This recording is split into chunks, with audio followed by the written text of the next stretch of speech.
नमस्कार दर्शकों, मैं आर्यश अग्निहोत्री आप सबका स्वागत करता हूं। दर्शकों, आज हम बात करेंगे कुंभ राशि वालों के बारे में। कुंभ राशि वालों के लिए जुलाई का महीना कैसा रहने वाला है, जुलाई के महीने में ग्रहों की स्थिति कैसी रहेगी, कौन कौन से ग्रहों का राशि परिवर्तन होगा, ग्रहों के राशि परिवर्तन से कौन कौन से क्षेत्रों में क्या बदलाव देखने को मिलेगा। हम बात करेंगे आपके सभी क्षेत्रों के बारे में, आपके स्वास्थ्य के बारे में, आपके धन के बारे में, नौकरी के बारे में, व्यापार के बारे में, शिक्षा के बारे में, संतान के बारे में, लव लाइफ के बारे में, वैवाहिक जीवन के बारे में, कंपटीशन के बारे में, भाग्य के बारे में, लाभ हानि के बारे में, विदेश यात्राओं के बारे में, कैरियर के बारे में आदि हम सभी क्षेत्रों के बारे में विस्तार से जानेंगे। तो आइए जानते हैं। उससे पहले यह समझिए कि यह फलादेश चंद्र राशि पर आधारित है। नाम राशि के आधार पर भी जान सकते हैं और लग्न राशि के आधार पर भी जान सकते हैं। तो सबसे पहले हम बात करेंगे जुलाई महीने में ग्रहों की स्थिति के बारे में। 4 ग्रहों का राशि परिवर्तन होगा। सूर्य, शुक्र, बुध और मंगल, ये चारों ग्रह राशि परिवर्तन करेंगे, कहीं न कहीं आपके लिए विशेष लाभदायक सिद्ध होंगे। सूर्य 16 जुलाई को मिथुन राशि को छोड़ करके कर्क राशि में छठे भाव में गोचर करेंगे। शुक्र जो है 7 जुलाई को मिथुन राशि को पंचम भाव को छोड़कर छठे भाव में कर्क राशि में गोचर करेंगे। बुध 19 जुलाई को कर्क राशि को छोड़कर छठे भाव को छोड़कर सप्तम भाव में सिंह राशि में गोचर करेंगे। और मंगल 12 जुलाई को अपनी स्वयं की राशि मेष राशि को छोड़कर वृषभ राशि में चौथे भाव में गोचर करेंगे। शनि कुंभ राशि में लगन भाव में गोचर करेंगे। राहु आपके धन भाव में मीन राशि में गोचर करेंगे। गुरु आपके चौथे भाव में वृषभ राशि में और केतु अष्टम भाव में कन्या राशि में गोचर करेंगे। तो ये ग्रहों की स्थिति है जुलाई के महीने में। अब हम जान लेते हैं कि इन ग्रहों का प्रभाव आपके कौन कौन से क्षेत्रों पर पड़ने वाला है।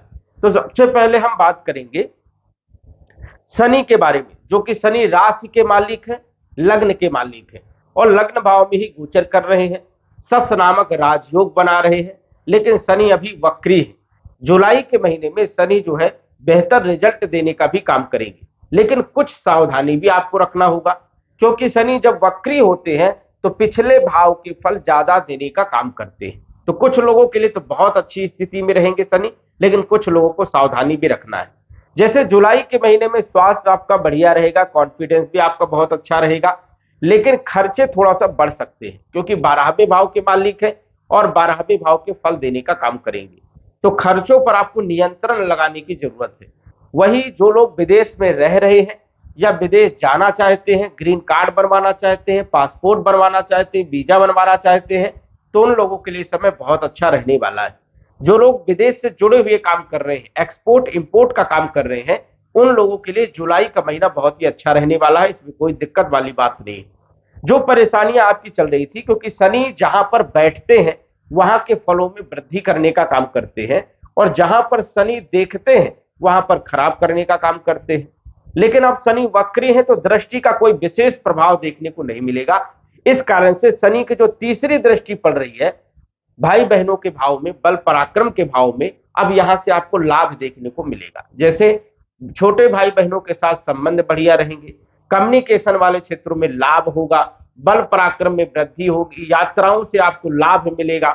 वही शनि की जो सप्तम दृष्टि सप्तम भाव में पड़ रही है, तो वैवाहिक जीवन में जो तनाव चल रहा था, जो दिक्कत परेशानियां चल रही थी, पति पत्नी में मनमुटाव की स्थिति जो बनी हुई थी, वो अब समाप्त होगा।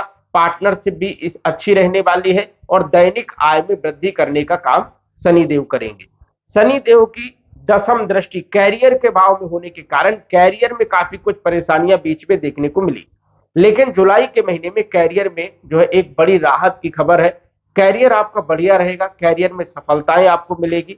यदि आप नौकरी करते हैं या व्यापार करते हैं या स्वयं का काम करते हैं, तो आपके लिए जो है ये समय बेहतर रहने वाला है। कहीं ना कहीं आपको लाभ मिलेगा, ग्रोथ देखने को मिलेगी। तो शनि की कुछ स्थितियां बहुत अच्छी है, लेकिन जुलाई के महीने में पैरों में दर्द हो सकता है, बेचैनी हो सकती है, अनिद्रा के शिकार हो सकते हैं, थोड़ा टेंशन हो सकता है। तो इस चीज का भी आपको विशेष तौर पर ध्यान रखना है। शनि का उपाय करके चलना है। ओम सम शनिश्चराय नमः, इस मंत्र का आपको जप भी करना है। इसके बाद यदि हम बात करें धन भाव के बारे में, तो धन के जो मालिक हैं वो हैं गुरुदेव, और गुरु धन के भी मालिक हैं, आय के भी मालिक हैं, लाभ के भी मालिक हैं, और गोचर कर रहे हैं आपके चौथे भाव में, वृषभ राशि में, केंद्र भाव में। गुरु चौथे भाव में अच्छे परिणाम देने का काम करते हैं। धन के मालिक है तो धन में वृद्धि करने का काम करेंगे। जो आपके रिलेशनशिप खराब हुए थे उसको ठीक करने का काम गुरु करेंगे। आय के मालिक है तो आय में वृद्धि करने का काम करेंगे। लाभ के मालिक है तो लाभ देने का काम करेंगे। आपकी इच्छाओं को पूरा करने का काम करेंगे। चौथे भाव में बैठे हैं तो भूमि, भवन, प्रॉपर्टी, मकान, वाहन के योग बनाने का काम करेंगे। आप क्रय विक्रय करेंगे, उसमें आपको लाभ मिलेगा। भौतिक सुखों में वृद्धि करने का काम करेंगे।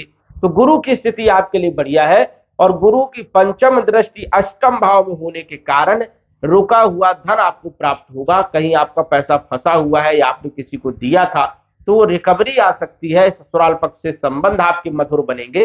साथ ही साथ कैरियर में एक नई अपॉर्चुनिटी आपको मिल सकती है। कैरियर में आप चेंजेस कर सकते हैं, बदलाव कर सकते हैं, जो आपके लिए लाभदायक सिद्ध होगा। तो कहीं ना कहीं कैरियर के लिए भी समय बढ़िया रहेगा।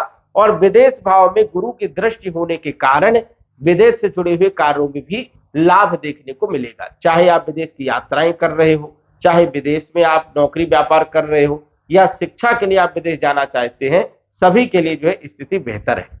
वही यदि हम बात करें राहु के बारे में, जो कि राहु धन भाव में बैठे हैं, और धन भाव में बैठ करके कुटुंब परिवार में विवाद में स्थिति पैदा कर देते हैं। कहीं ना कहीं पारिवारिक स्थिति को खराब करते हैं, लेकिन अचानक धन प्राप्त करवाने का काम यहां पर करते हैं। हालांकि राहु जो है धन भाव में जो गोचर कर रहे हैं तो काफी धन खर्चा भी करवाने का काम करते हैं, लेकिन अब गुरु की स्थिति बढ़िया है, इस कारण से गुरु धन में वृद्धि भी करेंगे और कुटुंब परिवार की स्थिति को सुधारने का भी काम करेंगे। लेकिन वाणी पर आपको संयम रखना है, वाणी पर कंट्रोल रखना है, नहीं तो शत्रु पैदा हो सकते हैं। इस चीज का आपको ध्यान रखना है।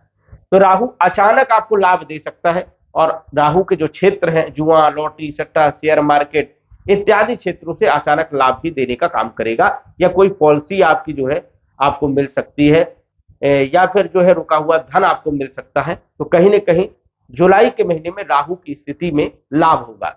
बात करें तीसरे भाव के मालिक के बारे में, तीसरे भाव के स्वामी है मंगल, और मंगल आपके कैरियर के भी मालिक हैं। इसलिए कैरियर में विशेष बदलाव देखने को मिलेगा, क्योंकि मंगल अपनी ही राशि में और पराक्रम भाव में, कारक भाव में गोचर कर रहे हैं। एक बेहतर स्थिति है। जुलाई के महीने में कैरियर में विशेष बदलाव देखने को मिल सकते हैं। नौकरी में प्रमोशन मिल सकती है, व्यापार में वृद्धि हो सकती है, स्वयं के कार्यों में अच्छा लाभ देखने को मिलेगा। वही मंगल 12 जुलाई को चौथे भाव में आ जाएंगे तो भूमि के लिए बहुत अच्छा है, प्रॉपर्टी के लिए बहुत अच्छा है, वाहन के लिए बहुत अच्छे हैं। साथ ही साथ यदि आप क्रय विक्रय करना चाहते हैं भूमि, भवन, प्रॉपर्टी, मकान का, तो ये आपके लिए बहुत अच्छे है। वाहन का भी योग बनेगा। और वही कैरियर के भाव में पूर्ण दृष्टि होने के कारण कैरियर में अपॉर्चुनिटी आपको मिल सकती है। तो जुलाई के महीने में एक बड़ा बदलाव आपको देखने को मिल सकता है। जो परेशानियां चल रही थी उसको दूर करने का काम भी मंगल यहां पर करेंगे। तो मंगल की स्थिति आपके लिए बढ़िया है। नौकरी, व्यापार, व्यवसाय की स्थिति को बढ़िया करेंगे। छोटे भाई बहनों के साथ संबंध को मजबूत बनाएंगे। कम्युनिकेशन वाले क्षेत्रों में लाभ होगा। यदि आप मंगल के क्षेत्रों में काम कर रहे हैं, जैसे रियल एस्टेट का काम कर रहे हैं, ठेकेदारी का काम कर रहे हैं, या स्टोन का काम कर रहे हैं, या कंस्ट्रक्शन का काम कर रहे हैं, तो मंगल आपको लाभ देने का काम करेंगे। तो ये एक बेहतर स्थिति है आपके लिए। इसके बाद यदि हम बात करें चौथे भाव के मालिक के बारे में, जो कि शुक्र देव हैं, और शुक्र चौथे भाव के भी मालिक है और भाग्य भाव के भी मालिक है। गोचर कर रहे हैं पंचम भाव में, नवम पंचम राजयोग में, एक बेहतर स्थिति में है शुक्रदेव। शुक्र जो है लग्जरीज लाइफ देने का काम करते हैं और भौतिक सुखों में वृद्धि करने का काम करेंगे।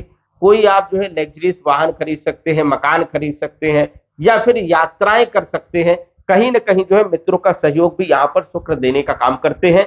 भाग्य की रुकावटों को दूर करने का काम करते हैं। भाग्य का साथ भी अच्छा मिलता है।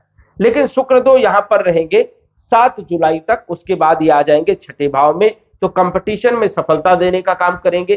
प्राइवेट सेक्टर में नौकरी के लिए बेहतर योग बनाएंगे। रोग, ऋण, शत्रु को समाप्त करने का काम करेंगे। तो शुक्र की स्थिति भी आपके लिए बढ़िया है, लेकिन पंचम भाव में ज्यादा अच्छे परिणाम देने का काम करेंगे शुक्र। छठे भाव में थोड़ा कम परिणाम देखने को मिल सकते हैं। तो ये स्थिति है, शुक्र की स्थिति आपके लिए बढ़िया है। इसके बाद यदि हम बात करें बुध देव के बारे में, जो कि आपके पंचम भाव के मालिक हैं और अष्टम भाव के मालिक हैं, और बुध आपके छठे भाव में गोचर कर रहे हैं। तो शिक्षा के लिए देखा जाए तो एक अच्छी स्थिति है, क्योंकि विपरीत परिवर्तन राजयोग में है, अष्टम भाव के मालिक है, छठे भाव में गोचर कर रहे हैं, तो ये विपरीत परिवर्तन राजयोग में है। पंचम भाव के मालिक है, तो विद्यार्थियों के लिए शिक्षा के लिए समय बढ़िया रहेगा, लॉ लाइफ के लिए समय बढ़िया रहेगा, फाइनेंशियल स्थिति के लिए समय बढ़िया रहेगा, जुआ, लॉटरी, शेयर मार्केट इत्यादि क्षेत्रों के लिए भी जो है समय बढ़िया रहने वाला है। कोई ज्यादा दिक्कत वाली बात नहीं है, लेकिन ध्यान रख करके जो है आपको काम करना है। वही यदि हम बात करें तो संतान पक्ष की चिंताओं को भी दूर करने का काम करेंगे और उच्च शिक्षा के योग भी बनेंगे। ससुराल पक्ष से संबंध अच्छे बनेंगे, ससुराल पक्ष से कुछ लाभ हो सकता है, अचानक धन की प्राप्ति हो सकती है। तो बुध की स्थिति भी आपके लिए बढ़िया है, लेकिन यही बुध जो है सिंह राशि में आ जाएंगे 19 जुलाई को, तो यहां पर व्यापारिक स्थिति को मजबूत करने का काम करेंगे, लॉ लाइफ को बेहतर करने का काम करेंगे और फाइनेंशियल स्थिति को बढ़िया कराएंगे और पार्टनरशिप में एक अच्छी स्थिति बनाने का काम करेंगे, दैनिक आय में वृद्धि करेंगे और वैवाहिक जीवन को मधुर बनाने का काम करेंगे, कंप्रोमाइज कराने का काम करेंगे। और ये स्थिति व्यापारियों के लिए बहुत अच्छी रहने वाली है। जो स्वयं का काम कर रहे हैं, व्यापार कर रहे हैं, उन लोगों के लिए बुध की स्थिति 19 जुलाई के बाद ज्यादा बेहतर है, तो एक अच्छी स्थिति। इसके बाद यदि हम बात करें सूर्यदेव के बारे में, जो कि आपके सप्तम भाव के मालिक हैं, पंचम भाव में गोचर कर रहे हैं, एक बेहतर ही स्थिति है। ये लॉ लाइफ के लिए बहुत अच्छी स्थिति मानी जाती है, वैवाहिक जीवन के लिए भी स्थिति बेहतर है, व्यापार के लिए भी स्थिति बढ़िया है, पार्टनरशिप के लिए स्थिति बढ़िया है, दैनिक आय में वृद्धि करने का काम करेंगे। और सूर्यदेव 16 जुलाई को जब छठे भाव में आ जाएंगे तो यहां पर भी अच्छे परिणाम देंगे, क्योंकि गोचर के हिसाब से तीसरे भाव में, छठे भाव में और एकादश भाव में सूर्यदेव का गोचर अच्छा माना जाता है। तो शत्रुओं को समाप्त करने का काम करेंगे, कंपटीशन में सफलता दिलाएंगे, सरकारी नौकरी वालों के लिए प्रमोशन का योग बनाने का काम करेंगे और शत्रुओं को परास्त करने का काम करेंगे। तो ये एक बेहतर स्थिति रहेगी सूर्यदेव की। इसके बाद यदि हम बात करें केतु के बारे में, तो केतु जो कि अष्टम भाव में विराजमान है और केतु बुध के फल देने का काम करेंगे, क्योंकि बुध के राशि में विराजमान है और बुध विपरीत परिवर्तन राजयोग में है। उसके बाद 19 जुलाई के बाद जब सप्तम भाव में आएंगे तो व्यापारिक स्थिति को बढ़िया बनाएंगे। बुध की स्थिति आपके लिए बढ़िया है, तो केतु भी जो है आपको जबरदस्त लाभ देने का काम करेंगे, कहीं ना कहीं अचानक लाभ देने का काम करेंगे, या समाज सेवा में आपकी रुचि जागृत होने की स्थिति यहां पर बनती है, या फिर रिकवरी आ सकती है। किसी को पैसा यदि आपने दिया है तो वो आपका वापस आपको मिल सकता है। व्यापारिक स्थिति को भी बढ़िया बनाने का काम करेंगे, इसमें कोई दिक्कत वाली बात नहीं है। तो केतु की स्थिति भी आपके लिए बढ़िया है। कुल मिलाकर के यदि हम बात करें तो जुलाई का जो महीना है कुंभ राशि वालों के लिए बहुत ही शानदार है और इस महीने का आप लाभ उठा सकते हैं, क्योंकि ग्रहों की स्थिति आपके लिए आपके फेवर में यहाँ पर दिख रही है। कुंडली में यदि ग्रहों की स्थिति बढ़िया है तो ये बदलाव जरूर देखने को मिलने वाला है। तो दर्शकों, आज बस इतना ही। धन्यवाद। यदि आप अपनी कुंडली का विश्लेषण घर बैठे करवाना चाहते हैं तो दिए गए व्हाट्सएप नंबर से संपर्क करें। साधारण फीस जमा करके आप अपनी कुंडली का विश्लेषण फोन के माध्यम से घर बैठे ही करवा सकते हैं और जान सकते हैं अपने भूत, भविष्य और वर्तमान के बारे में। धन्यवाद। WhatsApp number 9479893911।